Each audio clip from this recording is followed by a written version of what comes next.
monde, j'espère que vous allez bien. Alors, on se retrouve un petit peu en solo. Sarah n'est pas là et puis de toute façon, pour parler du sujet dont j'ai besoin de parler, je n'ai pas forcément besoin de Sarah.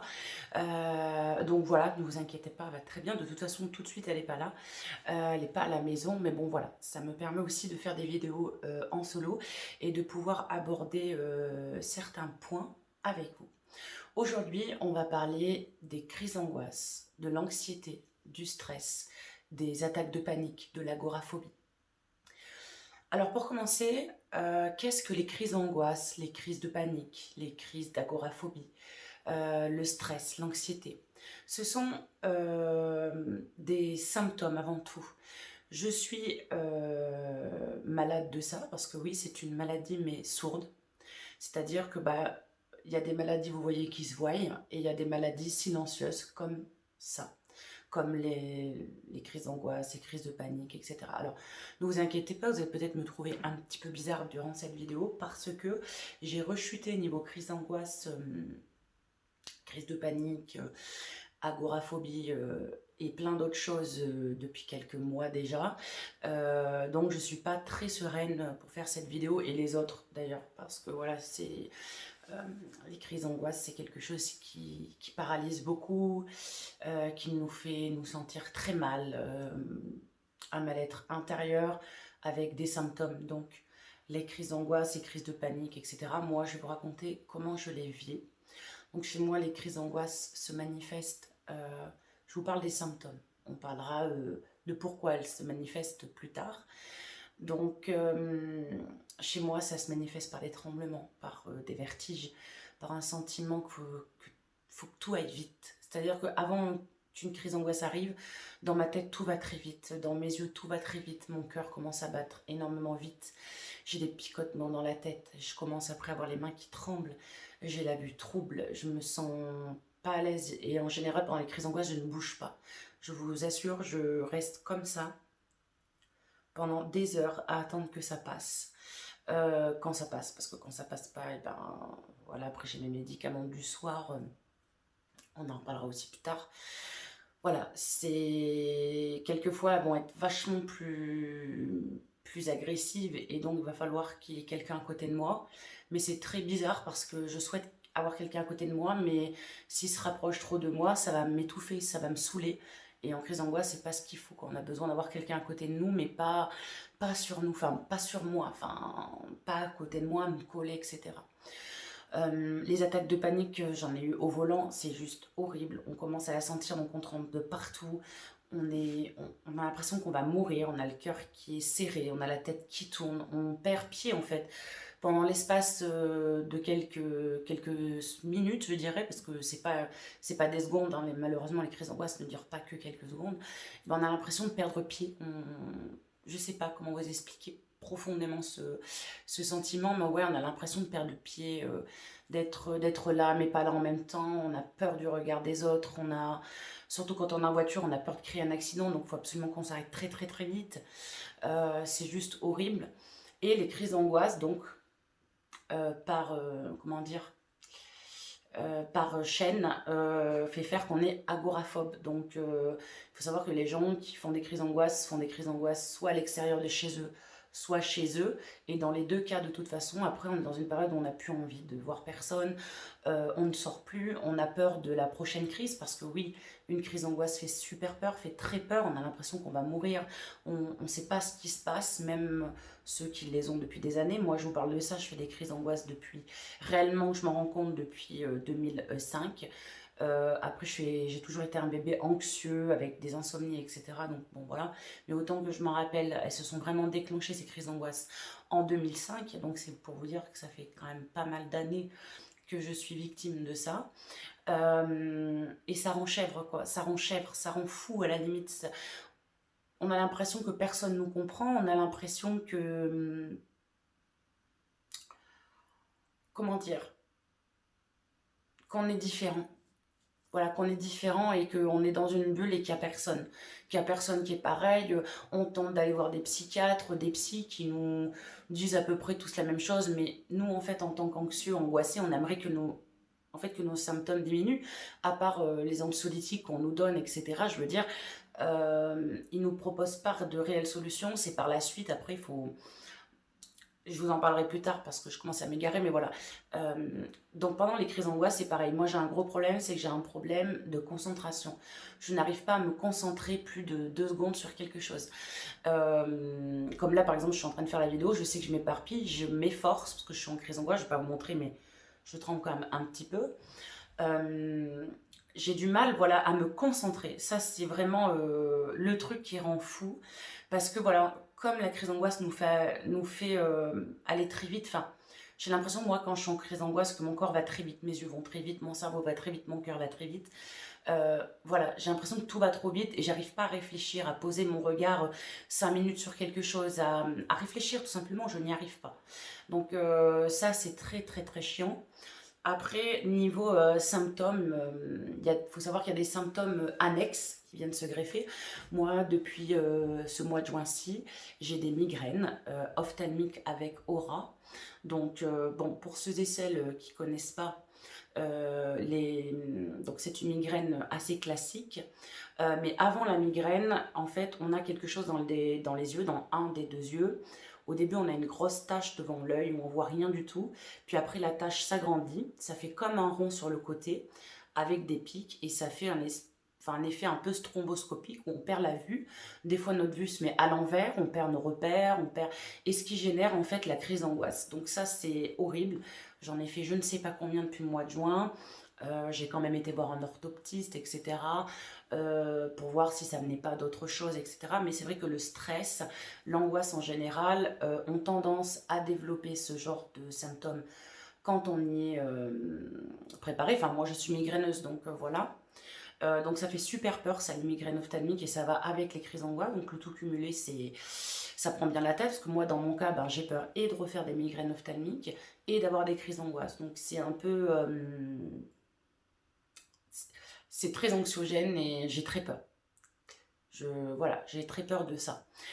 Alors après, ça emmène aussi d'autres problèmes, des problèmes cardiovasculaires. Moi, je sais que bon, bah, j'ai changé de médecin et ça m'a un peu changé la vie depuis quelques semaines. J'ai un cœur, à cause de ces crises d'angoisse, bon, j'ai du mal à me concentrer. Pour vous remettre un peu dans le contexte, ça va faire quelques années que je faisais plus trop de crises d'angoisse et ça m'a repris il y a 1 an et demi à peu près. J'emmenais Sarah au collège à cette époque. Et le matin, je me sentais pas trop bien. J'ai dit à Sarah, je sais pas ce que j'ai aujourd'hui, j'ai pas envie, je sais pas, je me sentais pas dans mon assiette. Et en l'emmenant au collège, j'étais en voiture, là, une méga crise de panique, angoisse qui arrive. J'étais incapable de quoi que ce soit, Sarah m'a vu trembler au volant. Dans ces cas-là, donc j'ai cherché à m'arrêter. Donc je me suis arrêtée, je me suis pas mis en danger, hein, je me suis arrêtée très vite. Sarah, elle, bon, vu que c'était l'heure de rentrer, elle est partie. Elle a fini d'aller au lycée, d'aller au collège à pied, ce qui a provoqué chez moi un sentiment d'abandon. J'ai un gros problème ça, avec l'abandon. J'ai un très gros problème avec ça. Et Sarah, donc du coup, m'a laissée toute seule dans la voiture. J'étais désemparée.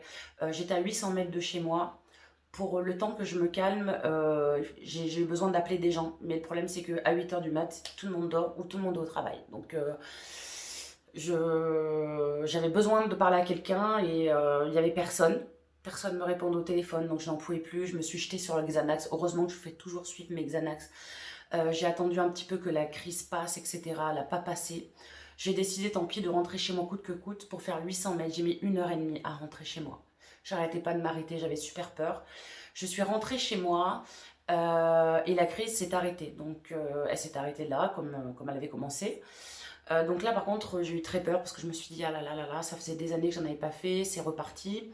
J'ai cherché à comprendre pourquoi. Je suis quelqu'un qui cherche beaucoup à comprendre pourquoi j'ai des crises d'angoisse. J'ai plus ou moins trouvé ce qui avait déclenché ça. Ou pas d'ailleurs, enfin je sais pas si j'ai trouvé, mais voilà, dans ma tête, je me suis dit que c'était peut-être quelque chose, voilà. Et ça s'en est arrêté là pour le jour où j'ai emmené Sarah au collège. Mais après, par contre, j'ai plus touché à la voiture. C'est-à-dire, depuis ce jour-là, je ne conduis plus parce que j'ai peur de. Ouais, j'ai peur tout simplement de refaire des crises d'angoisse au volant. Puis après est venu, après cette petite période dans l'été, j'ai eu un chat qui a été très malade, et qui est malade encore aujourd'hui, mais là, sur le coup, j'ai eu très très peur de la perdre, etc. Et ça m'a déclenché des crises d'angoisse énormes. Mais quand je vous dis énorme, c'est énorme. Moi qui savais gérer des crises d'angoisse, j'étais sur mon canapé, j'agrippais mon mari, je vais tomber dans les pommes, appelle les pompiers, je me sens pas bien, je vais mourir, je me sens pas bien, mais je me sentais réellement pas bien. C'est des symptômes qu'on ressent, quoi. C'est pas que dans la tête, c'est vraiment des symptômes que l'on ressent. Et là, après que la crise était passée, je dis ça suffit Cécile, il faut vraiment que tu ailles voir quelqu'un, pas de psychologue, pas de psychiatre, parce que de toute façon, ils t'ont jamais aidé. Je vais aller voir quelqu'un qui va essayer de voir pourquoi je suis comme ça, qu'est-ce qui se passe en moi, et si on peut travailler sur le long terme. Donc ça, je vous le dirai sur une vidéo, mais j'ai été voir un sophrologue hypnothérapeute. Génial. Ce monsieur est tout simplement génial. Il m'a fait évoluer. Alors les crises d'angoisse, j'en ai encore. Les crises d'angoisse, ça ne part pas comme ça. En parallèle, j'ai essayé de chercher un groupe sur Facebook pour voir si j'étais la seule à être comme ça. J'ai trouvé un merveilleux groupe sur Facebook. De toute façon, je vous mettrai tout en barre d'infos. Même mon sophrologue, pour ceux qui habitent dans le Puy-de-Dôme, je vous le reconseille, mais à 1000%. Parce que voilà, au début, j'y croyais pas et franchement, ce mec m'a aidé. Et il va m'aider encore, je le sais. Bref. Et donc, j'ai été sur Facebook et j'ai trouvé un groupe superbe où j'ai bien été accueillie. Et là, je me suis rendu compte que, oh mon Dieu, je n'étais pas la seule à faire des crises d'angoisse, à paniquer pour un rien, à être pas bien. Et là, ça m'a fait un bien fou parce que voilà, je suis pas la seule, quoi. Et je trouve que maintenant, avant, on n'en parlait pas trop des crises d'angoisse, de l'anxiété, du stress. Maintenant, je vois, il y a plein de youtubeurs et de youtubeuses qui en parlent. Il y a une youtubeuse que vous savez très bien que je suis, qui s'appelle Ayo Coralie, qui en a déjà parlé la dernière fois. Bon, après, on n'a pas le même âge. J'ai 34 ans, elle doit avoir une vingtaine d'années. Mais il n'empêche qu'elle a aussi des crises d'angoisse. Je veux dire, j'ai l'impression que c'est beaucoup plus répandu, les crises d'angoisse. Et c'est un fléau, c'est une maladie sourde, mais très très sourde, et tellement invalidante et handicapante, c'est juste affreux. Et je voulais en parler avec vous, dans lequel cas où vous auriez des crises d'angoisse, de la dépression, parce que l'angoisse, ça emmène à la dépression si on ne fait pas attention. Donc je voulais en parler avec vous, parce que ça me semblait important, et ça fait écho aussi à mon histoire. Pour ceux et celles qui ne l'ont pas vu, je vous le mets dans le petit i. Je ne sais plus si c'est là ou si c'est là. Je ne vais pas faire ma youtubeuse pro. Vous le verrez dans le petit i. Mais ça fait écho à mon histoire. J'ai pas des crises d'angoisse pour rien. Il y a vraiment une histoire derrière ces crises d'angoisse. Il y a vraiment des situations, beaucoup de choses. Maintenant, j'y prends très mal d'avoir rechuté. Parce qu'en plus, depuis 3 semaines, maintenant, je reprends des cachets. Donc, je prends du Xanax en journée parce que justement mon cœur est bien trop abîmé. C'est-à-dire que la dernière fois je suis allée voir mon médecin. Mon médecin il dit écoutez Madame Couturier, je m'en fiche de dire mon nom de famille puisque vous le savez. Il m'a dit écoutez, vous ne pouvez pas continuer comme ça. Ça fait plus d'1 an et demi que vos crises d'angoisse ont réapparu. Vous ne pouvez pas ne pas prendre de médicaments. Vous avez un cœur d'une personne de 50 ans. J'ai un souffle au cœur énorme. Ma pression artérielle est juste horrible. Il m'a dit là, il faut faire quelque chose. Il faut prendre des médicaments la journée, histoire de vous apaiser, d'essayer un petit peu plus de vous apaiser. Alors moi, je suis toujours réfractaire aux médicaments parce que voilà, en 2005, ça m'a beaucoup traumatisée. Quand j'ai fait ces crises d'angoisse, j'ai quand même été internée dans un hôpital psychiatrique pendant 48 heures. À la sortie de cet hôpital psychiatrique, déjà je faisais 45 kilos. 2 mois après, avec toute la prise de médicaments, je suis montée à 120 kilos. Et si c'est véridique. En 2 mois, je suis passée de 45 kilos à 120 kilos, quoi. C'est énorme. Donc ça m'a fait grossir, etc., etc. Les médicaments font grossir. Et j'avais réussi pendant toutes ces années à me sevrer des médicaments et à plus du tout en prendre la journée. Alors quand quand le nouveau médecin m'a dit ça, j'ai dit non, j'aimerais vraiment sortir toute seule. Il me dit non, mais là c'est même plus une question pour vous en sortir et d'ego, madame. C'est juste que vous êtes en train, si vous continuez comme ça, je ne vous donne même pas quelques mois de plus. C'est arrêt cardiaque, point barre, on n'en parle plus, quoi. Donc là, dans ma tête, j'y réfléchis parce que, en plus, je venais le consulter pour une suspicion d'AVC parce que j'avais des symptômes assez particuliers. Bon, heureusement, c'était pas ça. Mais voilà, ça collait avec mes crises d'angoisse et les problèmes cardiaques que je peux avoir. Et donc là, il m'a dit, bon, il faut en prendre la journée, vous n'avez pas le choix, il faut les prendre. Donc j'en prends maintenant, bah, ça va faire 3 semaines que j'en prends un à 15 heures, un plus la moitié d'un à 19 heures, plus mes médicaments du soir qui est un Xanax 0,25, plus la moitié d'un, plus un heure 7 le soir pour m'apaiser, pour m'endormir. Mais malgré ça, je sens que je suis tendue, je sens qu'il y a quelque chose en moi qui bouillonne, qui a besoin de sortir, qui a... euh, mes crises, je les prends mal parce que déjà j'ai peur d'en faire. Le matin, je me lève, je me réveille, ça va nickel. Et 5 minutes après, quand mon subconscient ou mon conscient ou mon inconscient s'est réveillé, bim, j'ai peur de faire une crise d'angoisse. Donc là, je rentre dans un schéma. C'est un cercle vicieux, c'est juste horrible, même avec les médicaments. Donc, bon, moi, pour ma part, j'essaye quand même de pas mal relativiser. Je fais pas mal de lectures.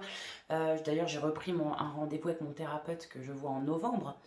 Euh, on essaye d'avancer tout doucement parce que j'ai envie d'en finir avec ça. Parce que oui, la bonne nouvelle, c'est oui, on en guérit des crises d'angoisse. Oui, mais il suffit de le vouloir, déjà d'une. Il suffit de vouloir regarder sa propre histoire comme ça, en face, et pas d'avoir des œillères. Et dès qu'on vous montre votre histoire en face, faire non, bah en fait, je prends le chemin A. Non, je fais le chemin C. Moi, depuis 2005, je prends que des chemins A, des chemins B. Je prends jamais celui du milieu. Parce que j'ai jamais voulu regarder ma véritable histoire en face. J'ai jamais cru... j'ai jamais voulu la voir alors qu'elle était devant mes yeux et que c'est ça qui me rend le plus mal, quoi. Alors les crises d'angoisse ne partiront pas comme ça du jour au lendemain. C'est quelque chose qui se travaille. Il faut en vouloir, il faut se battre. Il faut avoir trouvé les bons outils, les bons professionnels, de bonnes lectures aussi. Et il faut savoir aussi se changer. Essayer de se booster parce qu'en fait, des crises d'angoisse, c'est des symptômes. Mais pour ma part, les symptômes, pour en avoir parlé sur ce groupe Facebook, toujours en barre de description, je vous le mettrai. En crise d'angoisse, il ne faut pas s'empêcher. Moi, je sais que j'ai tendance à rester comme ça sur mon canapé, à plus bouger, mais vraiment, j'ai les yeux dans le vague, je bouge plus. Et justement, j'en avais parlé sur le groupe, et sur le groupe, il m'avait dit, mais non, bouge, fais quelque chose, fais quelque chose. Même le fait d'aller faire pipi me fait peur quand je suis en crise d'angoisse. J'arrive même pas à aller aux toilettes parce que j'ai l'impression que je vais tomber. J'ai la tête qui tourne, j'ai la sensation de la tête qui tourne. Et en fait, je sais qu'il faut que je me force à faire des choses. J'y suis arrivée une fois déjà. C'est déjà pas mal. Et en fait, j'étais contente parce que j'avais gagné sur cette crise d'angoisse. Mais voilà, les prochaines qui arrivent en plus avec les migraines nostalgiques, c'est juste pour moi, pour l'instant, impossible à contrer. Mais voilà, ça me semblait important de vous en parler parce que des fois, il n'y aura pas de vidéo parce que c'est pas une excuse que je me donne, hein, je suis vraiment pas bien. Parce que voilà, je fais des crises d'angoisse, je le dis. C'est quelque chose que j'ai beaucoup caché parce que je ne l'assumais pas. Maintenant, je pense que voilà, en tant qu'être humain, je m'assume avec mes faiblesses, mes défauts. Voilà, je suis pas quelqu'un de super fort. Je l'ai été pendant un moment et c'est parce que j'ai été forte qu'aujourd'hui je suis très faible par rapport à ça. Donc c'est vrai que voilà, donc je tenais à vous en parler d'une au cas où il y ait des gens qui soient en dépression régulièrement, qui ont l'impression d'être des merdes alors que rien du tout, quoi. Enfin, qui se dévalorisent, qui ont des crises d'angoisse, des crises de panique, qui ont des crises d'agoraphobie. Mais venez parler avec moi. Parce que ça nous fera du bien en fait, à vous comme à moi, d'en parler. Parce que de savoir déjà d'une qu'on n'est pas seul et pour parler à quelqu'un, c'est énorme. Ça aide beaucoup, je trouve. Et aussi, c'était pour vous dire que voilà, des fois, il n'y aura pas de vidéo parce que j'ai des crises d'angoisse, c'est comme ça, il ne faudra pas vous inquiéter. C'est vrai que quand je suis dans des crises d'angoisse, je suis terrée dans le silence, je fais même plus sur mes réseaux sociaux, je ne sors plus, ça va paraître dégueulasse ce que je vais dire, mais je le dis, je l'assume, je cache rien. Des fois, je prends pas de douche, ça fait 2-3 jours sans douche parce que je me sens tellement angoissée. Quand tu as 2-3 jours de crise d'angoisse, on est comme ça, on n'ose pas bouger, on n'ose pas aller à la douche, je suis pas bien en fait. Quand on est comme ça, on n'est pas bien. Donc voilà, je tenais à vous le dire parce que voilà, peu importe les jugements que je recevrai, je ne vais pas désactiver les commentaires pour autant.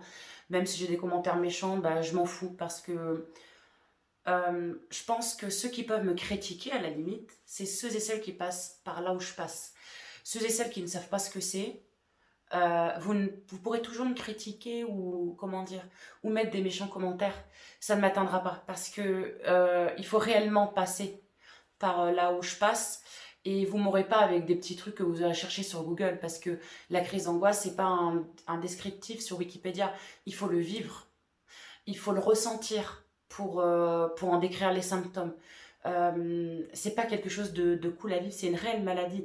Je tenais à vous dire aussi que j'avais déposé un dossier à la MDPH, donc à la maison des adultes handicapés de Clermont-Ferrand, parce que ben, je ne peux pas travailler correctement. Dès que je suis au travail, j'ai des crises d'angoisse, ça va aller pendant un moment, et après j'ai des crises d'angoisse, et après je travaille plus parce que ben, je suis terrée dans ce cycle-là et ça va pas du tout. Donc du coup, j'ai fait une demande, donc je devrais avoir la réponse d'ici la fin du mois. La demande, je l'ai faite déjà depuis pas mal de temps. Mon dossier est passé en commission et tout. Bon, je ne pense pas avoir quelque chose parce que je pense pas que ça soit reconnu, malgré que ce soit handicapant, je pense pas que ça soit reconnu. Mais bon, voilà, ça me permettrait d'avoir un revenu moi et de ne pas me sentir un fardeau pour ma famille en fait. Voilà, parce que mon mari est obligé de travailler 2 fois plus. Donc c'est vrai que c'est pas quelque chose de facile en soi.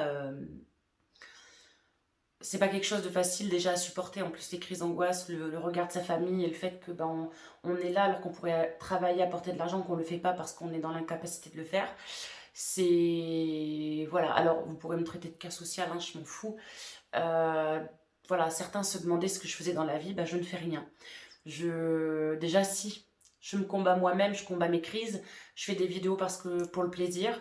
Il y a longtemps que j'ai abandonné l'idée d'avoir un vrai métier sur YouTube parce que je ne suis pas assez ci, assez ça, je ne suis pas assez polie, je ne suis pas assez végane, je ne suis pas assez jolie, je ne suis pas assez riche, je n'ai pas de partenariat, je suis quelqu'un de pas extraordinaire, j'ai une vie totalement lambda et bah me suffit ma vie, voilà. C'est pour ça que j'ai oublié un peu l'idée de vivre ma vie, de gagner ma vie sur YouTube comme ça, voilà.